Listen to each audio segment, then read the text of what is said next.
Hans Michael Anselmo Hess has been working on a number of film projects of late. He is a composer and he is on the line with me now. Hello, sir. Hello. How are we doing? Good. So we've got you on Skype to have a little bit of a chat. I know recently you've been working on the film Clownface. This has been doing great things, and you've already started winning awards for this particular piece of work. Yeah, actually, the awards even go back to the time from previous projects, especially when I did a short film called Ex Demiurgus. So that went pretty well. And then I started, let's just start putting my films to awards. And then after that, I started putting as well was Carnival of Sorrows, which actually Carnival of Sorrows was the one that led to Clownface. And as a consequence, to Sustain as well now. So you've done Sustain too. So, okay. So give us a bit of your background. How did you come to film composing in the first place? Film composing wasn't the first option. It was I started actually as a classical guitarist.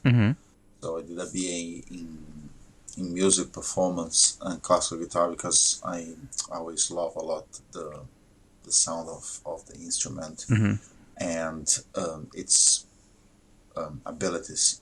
So I wanted to do a degree on that. I was in the car with my sister and she was listening to a tape. And the tape was actually the soundtrack of Ennio Morricone for The Mission. And I remember there was a particular cue that I think was the second of the track of the album.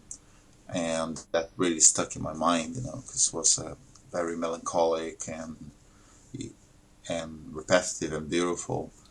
And that was something that I remember that quite struck on me. But I just knew it was just music for a film, And then as I was into composition, I joined bands and things, just being self-taught. I started to grow the interest, I like another soundtracks that were very influential was the Braveheart. I remember listening a lot while I was doing my degree, and then I got others as well. Independence Day was another one that, that we're talking like in the 90s.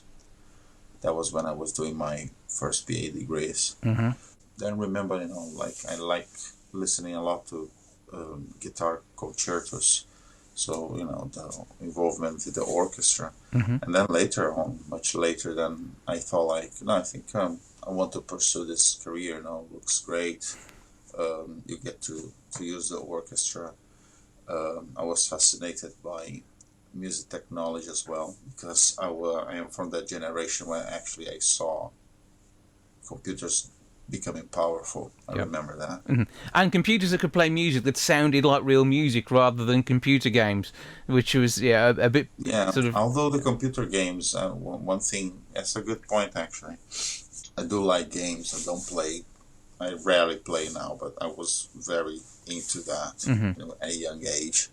And I love the soundtracks. I thought the soundtracks were amazing. And when people were sort of slagging them off, it's just because, of course, the sound banks that they had at the time, it was what they could use with it, So it was an 8-beat. So I think it was still extraordinary music, but it's just the timbre. Because of the timbre, it was like receiving lots of prejudice. But I'm a very fan of video game music, so I'm glad nowadays it has found its place. So it's one of the most profitable in our careers, media composers, I think in the UK, it reaches billions of pounds, every year. So it's big.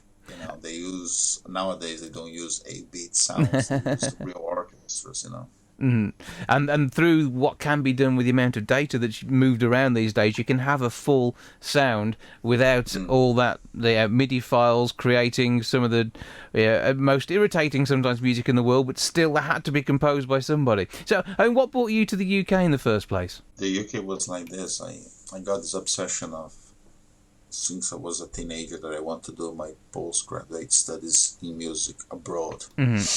So when the time was coming, I started to search.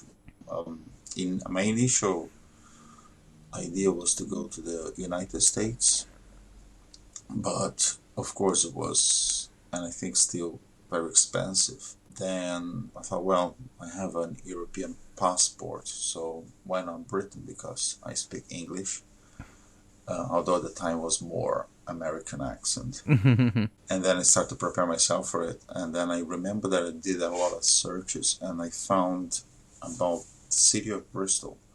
And the city of Bristol, I remember when I read Bristol, was like, Bristol, that name's ring the bell somehow. It was interesting, I didn't know why, and I still don't know why it rang the bell at the time.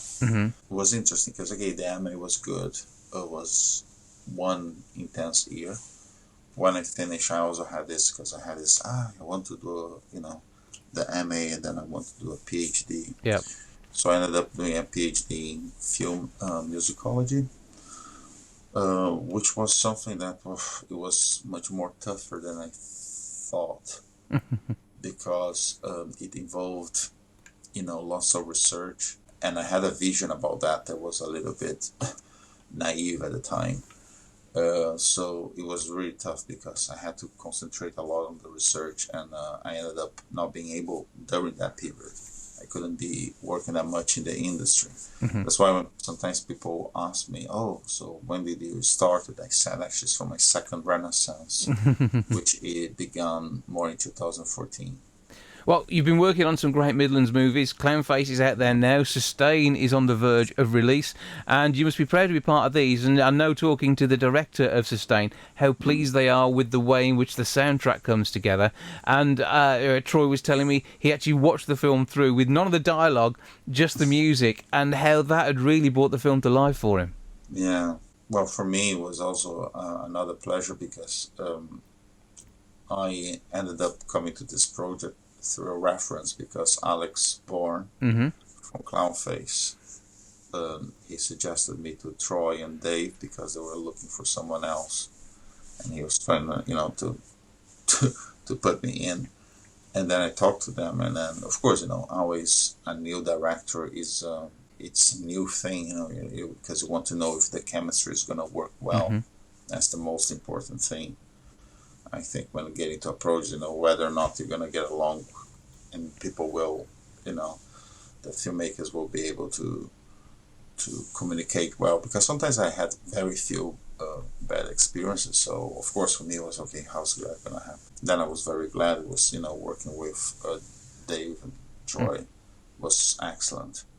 And well, talking about that, about the effect of the music, I have to say, yeah, I'm always very proud of how these things happen. I will say, because well, it's something that comes back to when I did music. The reason I did music was because I was always very passionate about I would say, no, I would say intrigued by the communication of power that music has. So for me was the same thing, but that I would be able to do it in film music. So of course, when I was doing the cues, I wanted to just get a better translation of the story, of the visuals into the music, and also vision from Dave of what he wanted to come across. So I think that's what film music has to do very well. It's just translating those metaphors, because you're gonna watch this, you're watching a movie, and then you're like, okay, well, what does that mean, in terms of music? And we all have different listening experiences, and from those listening experiences, you're gonna add meaning to that. Well, the soundscape of a film is vitally important, as you say, to telling that story. That is going to be the case with Sustain when we see it in Clownface, that is already out there. Where can people go to find out more about you and your music? People can go to my website, so that's hansmichaelanselmohans.com, or even easier, can go to Spotify as well. So go to Hans Michael Hess, Hess, and I'm there already doing my release. I'm doing lots of other releases now of this feature films I worked, and other projects as well. And yeah, people will be able to find a lot about more my sounds there as well. Hans, thank you for joining us. Thank you for sharing your music. We look forward to hearing more from you as you continue your film career. Thank you very much.